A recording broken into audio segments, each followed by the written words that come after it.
Hey everybody, it's Indian Click Click Boom. I get asked a lot about how I make my videos for Battlefield 3, specifically my montages, so I wanted to spend a little bit of time showing you my setup. Before we begin, we'll go look at MSI Afterburner. That's what I do all my screen recordings on. Afterburner is an overclocking tool, but I don't use it for overclocking. But if you go in here to Settings and on the Video tab, these are my settings that I use for Afterburner to actually record the gameplay. So if you want to pause the video here, you can look at my settings for Afterburner.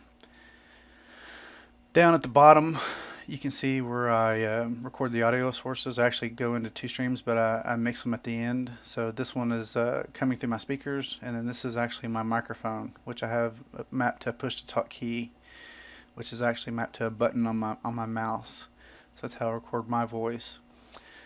So those full-length round videos get written to that folder right there, and those are pretty much raw videos. And like I said, they're usually very large, and they have a high data rate, which is good for quality. But they're at 1080p resolution, which is my screen resolution, so 1920 by 1080.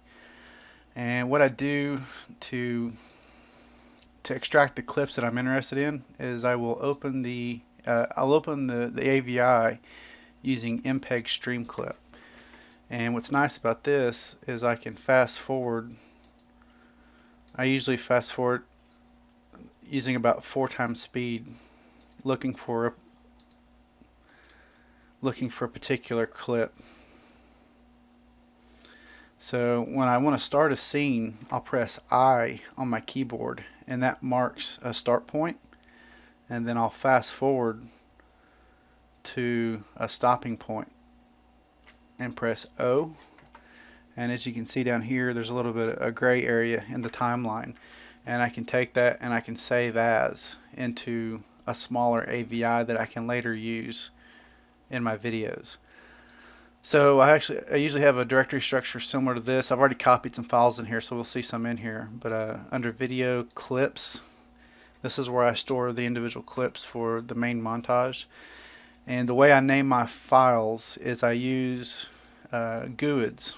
The reason is they're random in nature, so that's what creates the randomness of my scenes. So I'll just take one of the GUIDs and I'll save the AVIs using that GUID as a name. So that's how I get the randomness. Pretty much rinse and repeat on that, just going through the video's MPEG Streamclip to get what I'm interested in. So if we look into the folder where I store my montages, video clips, we'll see this directory has roughly, I think, around 83 videos, 83 clips. These are smaller AVIs, and they're all in 1080p with the same data rate as the source AVI from Afterburner. So once I have the clips that I'm interested in, I will go into Adobe Premiere Elements, and from here I can just take all those clips and drag them, drop them into my time, or actually I just drag them into the project, and Adobe will begin adding them to the project, and it'll add them in order. So the GUIDs, anything that starts with a 0 is going to be at the front of the video, and anything that starts with an F is going to be at the end.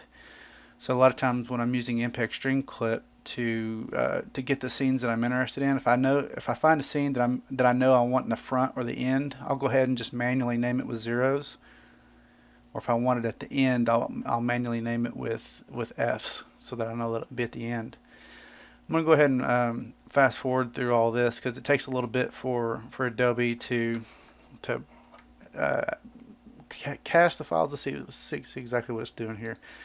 It does some kind of encoding for the files one time, and then after that it's fast, but this initial is a little bit slow, so I'll go ahead and pause the video. Okay, and we're back. So now that Adobe Premiere Elements is done initially processing the individual AVI clips that I've added to the project, I'll go in and I'll add the intro and the credits that I've got at the end, And these are just MP4 videos that I make using Windows Movie Maker. There's nothing special to them, but they are built in 1080p as MP4s here. So I can take those and I can just drag those into my timeline at the beginning, just like that. And the credits one, I'll have to scroll over, change that, add that at the end. So now we can start to see, if we play this, we can start seeing the video starting to come to life a little bit.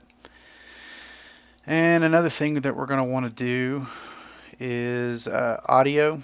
And what I use for audio, I've searched a lot, but the best place I found to get sound, or, audio that you can use in your videos is from Jamendo. Here, there's the URL. One of the artists I've been using lately is Mad Mav.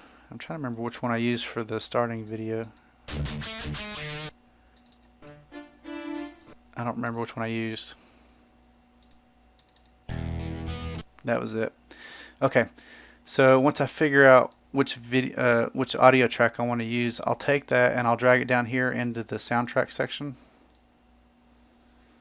That'll get added. You can move it around a little bit. So now the video really starts coming to life.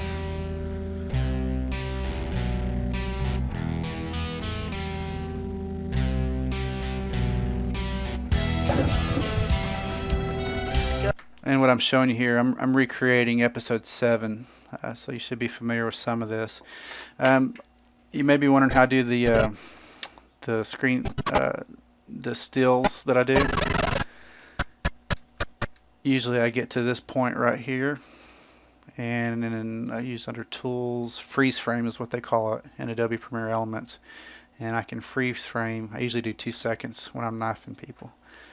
So I'll insert that into the movie. You notice there it kind of split my video up, so it's kind of annoying. You gotta fix your soundtrack and drag it back over, but this is what it looks like.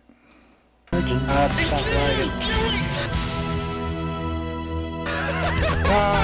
fucking lagging. Now, as you can see, there, Sneaky knifed me at the end of that, and I can't let Sneaky knife me publicly, so I'll back up.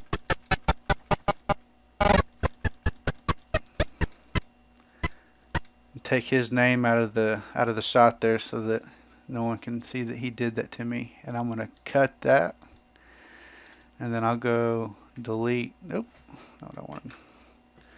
There we go. So now I can take that out, and I'll go in, and I think I slow mode the knife there at the end, so under time stretch, and I think I did 25%. Again, that cut up my soundtrack. So this is what it looks like.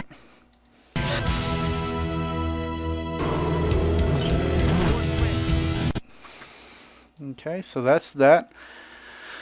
Okay, so you just repeat, rinse and repeat, and keep continuing it through your video.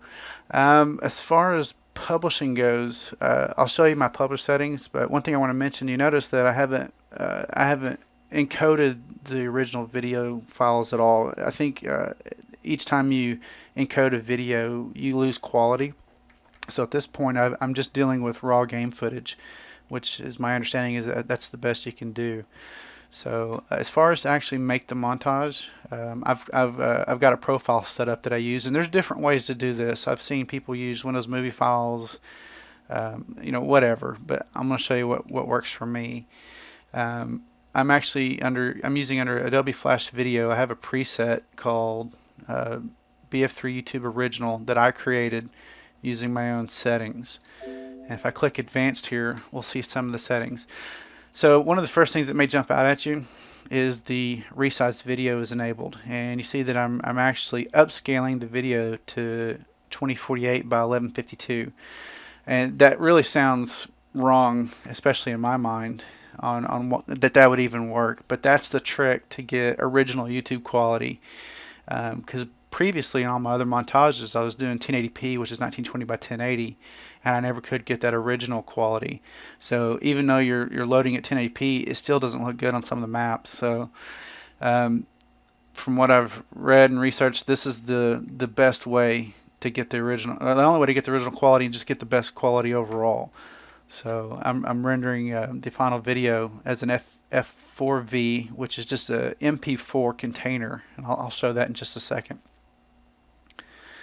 Frame rate is just 30. Some of the things I've kind of played around with, and they seem to work the best for me. And I'll scroll down, and you can see some of my other bitrate settings. My target maximum is at 8 meg. My understanding is even in my own testing, even if you go up to 10, 12, 20, it produces a larger file, and YouTube downsamples it, so you don't gain anything as far as YouTube goes that I can tell. And keyframes at 5. I think I'm messing up my settings here. As far as audio, I'm not a guru here. I just stick with what I know works, so you can look at my audio settings there. Okay, so that gets written out to some file somewhere, and that obviously takes a long time, so we're not going to go through that right now. Actually, I've got a copy of the montage that I did for episode 7. And like I said, that gets created as a F4V, which in Windows you can't really see much about it, but one trick you can kind of do is rename it to an MP4. And then you can start seeing the frame, some metadata about the video, just to kind of confirm, okay, so it's 17 minutes long, it's almost a gig in size. There's the dimensions, and there's my data rate, so I just kind of visually inspect it to make sure it's what I think it's going to be. And then I'll put it back. I think that's what it was. F4V. Love it. So it's actually a F4V. So the F4V is actually what I upload to YouTube. And I'm trying to think, I can't think of anything else that I needed to show you. So if you have any questions or comments, just put them down at the bottom. Let me know. Thank you.